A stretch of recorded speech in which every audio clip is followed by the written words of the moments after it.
Where Do Jihadis Come From was the subject of a talk by Sadanand Dhume of the American Enterprise Institute, which was held at the American Center on November 8th. Mr. Dhume is interested in the subject of radicalization of Islam and wrote a book, My Friend the Fanatic, on his travels with radical Muslim in Indonesia. Mr. Dhume, could you please briefly answer the leading question of your talk? Where do jihadis come from? I mean a political ideology that's quite distinct from the faith of Islam as it is practiced by 1.1 billion people on the planet. I'm interested in that percentage, that small minority of Muslims who have taken upon themselves the idea of imposing Sharia or Islamic law upon all aspects of the state and society. Some of them use violent means, and those are the people who we know as jihadists. Others pursue the same ends using non-violent means. Those are known as Islamists. And that's really the kind of the political movement that I think is at the heart of this great battle of ideas going on right now in the Muslim world. And that's what I was interested in exploring in my book, and that's what I spoke about.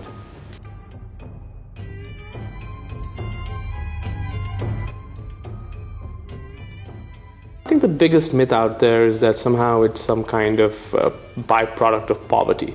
And I think that's actually, that's complete nonsense. If you start looking at this issue closely, you find very often that some of the best known jihadists, whether it's Osama bin Laden or Ayman al-Zawahiri or even Muhammad Atta, the ringleader of the 9/11 attacks, these are all people from prosperous homes. These were people from comfortable backgrounds.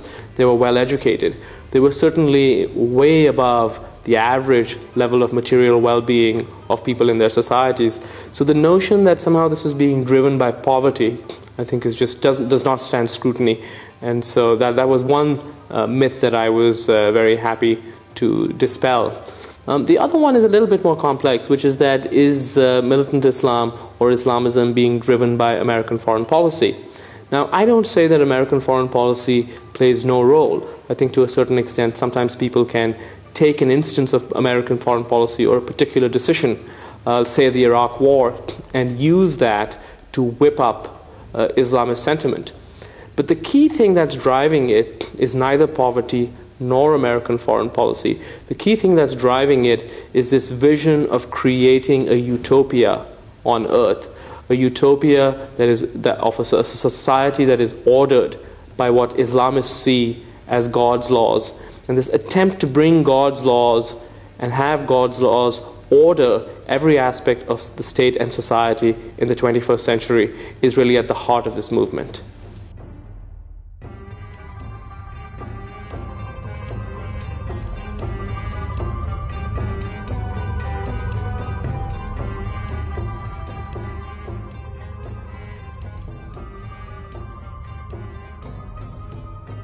Well, I think the debate in Europe in some ways has become quite unfortunate, because I think the debate has begun to focus on Muslims or all Muslims, and I think that is really unfair.